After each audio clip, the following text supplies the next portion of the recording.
Morning, मैं हूं तौफीक। आपका स्वागत है आपके अपने चैनल इकरा एजुकेशन अड्डा पर, जहां आप शिक्षक नियोजन से जुड़ी हुई जो खबरें होती है वो सबसे पहले आप इस चैनल पर पाते हैं।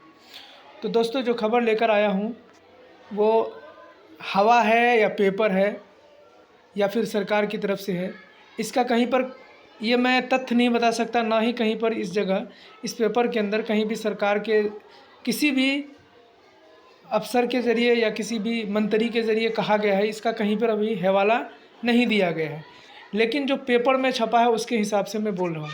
क्योंकि कई सारे पेपर यूट्यूब चैनल वाले भी भाई हमारे ऐसे हैं जो बिना किसी तथ्य के भी इस बात को कह देते हैं कि ये सरकार के ज़रिए से या विभाग के ज़रिए से ही कहा गया है, लेकिन कहीं पर भी इस बात का जिक्र नहीं किया गया है।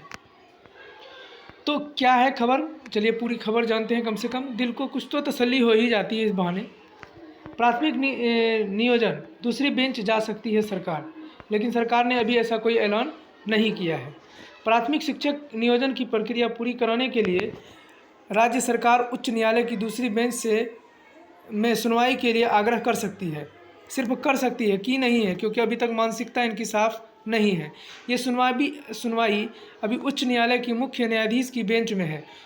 स्वास्थ्य संबंधी अपरिहार्य वजह से इस मामले की सुनवाई नहीं हो पा रही है। ऐसी परिस्थिति में शिक्षा विभाग दूसरी बेंच सुनवाई के लिए आग्रह कर सकता है। हर जगह इसी शब्द का इस्तेमाल किया है, कर सकता है, लेकिन अभी उसके तरफ से कोई बयान नहीं है या उस तरह की कोई बात सरकार के ज़रिए से नहीं कही गई है। सरकार में एक उच्च पदस्थ अफसर का कहना है कि हमें शिक्षक चाहिए, हमें नियोजन पूरा कराएंगे। हाँ, सिर्फ ये हवाई बातें हैं। हालांकि कोर्ट का फैसला आने के बाद इसमें कुछ हो सकता है। फिलहाल बिहार में वर्ष 2019 के अगस्त महीने में शुरू हुई छठे चरण की नियोजन प्रक्रिया पर लगा ग्रहण खत्म होता नज़र नहीं आ रहा है। 1 लाख से अधिक अभ्यर्थी नौकरी की आस में लगाए बैठे हैं। यही नहीं, शिक्षकों की बहाली को लेकर शिक्षा विभाग के तमाम दावे एक के बाद एक फेल होते नज़र आ रहे हैं। कि चलिए कम से कम इस बात के लोग की सच्चाई तो उन्होंने कहा। छठे चरण के नियोजन के तहत बिहार में करीब 90,700 प्राथमिक और करीब 33,000 माध्यमिक उच्च माध्यमिक शिक्षकों की नियोजन की प्रक्रिया वर्ष 2019 से शुरू हुई थी। कोर्ट के विभिन्न समय पर आई आपत्ति के चलते लगे स्टे की वजह से यह मामला लटका हुआ है। उल्लेखनीय है कि इस मामले में केवल एक ही नियोजन प्रक्रिया अटकी हुई है। वर्तमान दिव्यांगों की आरक्षण संबंधी मसले पर अभी स्टे चल रहा है।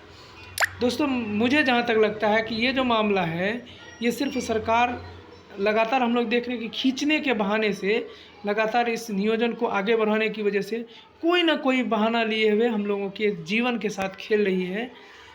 राज्य की उल्लेखनीय कि विधानसभा सत्र के दौरान शिक्षा मंत्री आश्वस्त किया था कि 5 अप्रैल को पटना हाईकोर्ट को मेंशनिंग हो जाएगी, लेकिन मंत्री जी क्यों कैसे करेंगे? वो तो झूठ का पुलिंदा बंधा हुआ है उनके पास। पटना में हाईकोर्ट में हरी झंडी मिलते ही नियोजन का काम अप्रैल महीने से पूरा कर लिया जाएगा।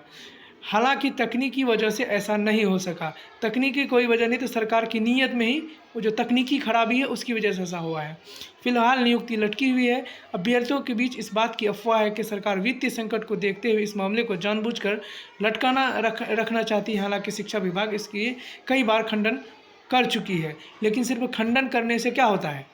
जब तक आप किसी काम को लेकर आगे नहीं बढ़ रहे हैं, आपके अंदर से कोई सकारात्मक जवाब नहीं आ रहा है, जवाब आए ना आए, लेकिन जब तक आप ज़मीन पर कोई सकारात्मक कार्य नहीं करते हैं तो सरकार के ऊपर जो ये आरोप लग रहे हैं ये इसमें सत्यता है। अगर सत्यता नहीं है तो सरकार इस बात को साबित करके दिखाए कि हम सही हैं, हम बहाली करना चाहते हैं। अगर आप बहाली करना चाहते हैं तो इस बात को लेकर आप आगे बढ़ें। हमेशा आपने कोर्ट के ऊपर छोड़ दिया है।